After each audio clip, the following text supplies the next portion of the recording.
All right, we're going to talk about the Topping DX5 Lite. And this was sent out by Apos Audio. They're not asking me to say or do anything other than my honest opinion regarding this. And this will probably be a quick video because personally, even though this is a good little amp DAC all-in-one as far as like technicalities and all that fun stuff, I was, let's Marie Kondo this, it did not spark joy in my daily listening, to say the least. But let's dive right into the build and aesthetics of it. The build is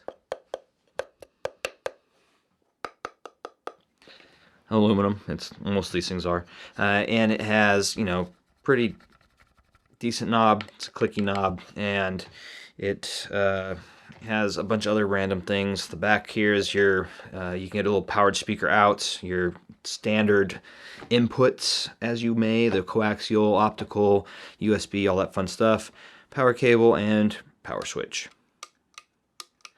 And that is the DX5 build, and aesthetically I think it's actually kind of cool. This is actually a really cool looking aesthetic. I believe it has a nice look on the desk generally, and I'm not going to do any B-roll because I didn't really feel like putting a lot of time and effort into the B-roll for this because I did not like listening to this. But back to the aesthetics, it is actually quite nice. It does have a small footprint. It's got these rounded edges. It looks really cool that way.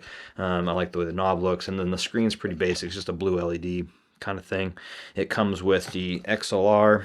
Here we go, XLR, and your standard large RCA in, or RCA headphone jack in. All right, so what this here is, difference between the DX5 normal and the DX5 Lite is that the Lite does not have MQA in it, which in my opinion is a good thing. I don't think MQA was a very well thought out or planned out thing as far as recreating the wheel unnecessarily and or making it more complicated than it had to be.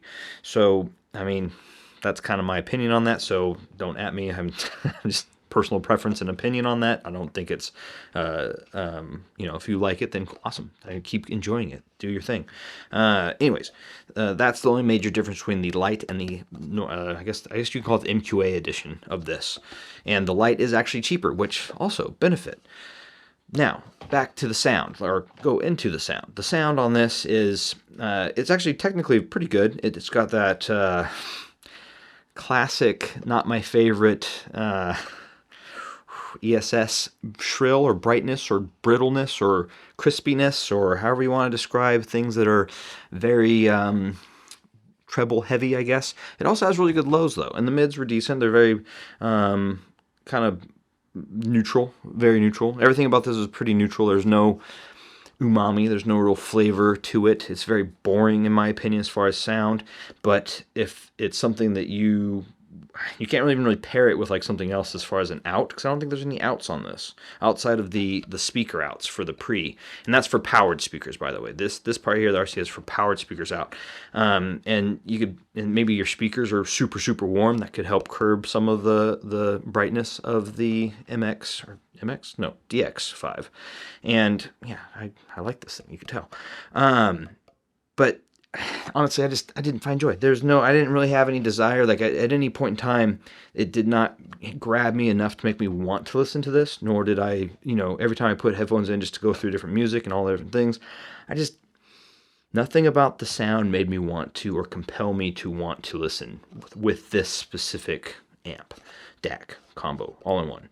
And yeah, and I really don't want to talk too much more about it, honestly, other than the fact that if you're into high technicalities and brighter highs and very crisp highs, and the lows are actually really good. Actually, the lows are pretty solid on this. Then yeah, this could be for you.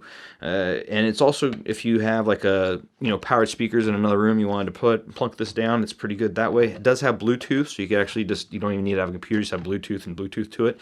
And maybe that would help, because I was listening with very high res audio with Qobuz lossless streaming, not MQA, and it was just, maybe if I swapped back down to like Spotify or something like that and made it, maybe that would curb some of those highs. So maybe that would be the play. I didn't really test too much because, once again, I did not enjoy listening to this.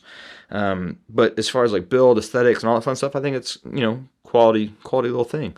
But overall, I would say it's not a buy for me personally. But as far as the technical capabilities of this and the build quality and all that stuff, it's actually really great. There's nothing wrong with it. And in fact, even the sound, if your preferences align with that, it's probably fantastic. You'd probably love it.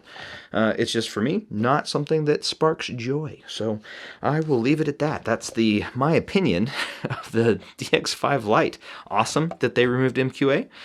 Really cool little device looking, and the footprint and the way it kind of interacts. You have it comes with a remote. It's a plastic remote, nothing crazy, standard fare topping. But yeah, I'm just gonna leave it at that. This thing is meh. Great looking, and to me personally, just not a fan of the sound, and enough to the point where I just did not enjoy listening to it. But yeah, off all my different headphones. Yeah, I'm talking too much because, yeah, I'll get this back to Apos. So cheers, everybody, and have a great rest of your morning, afternoon, or evening. All right, bye.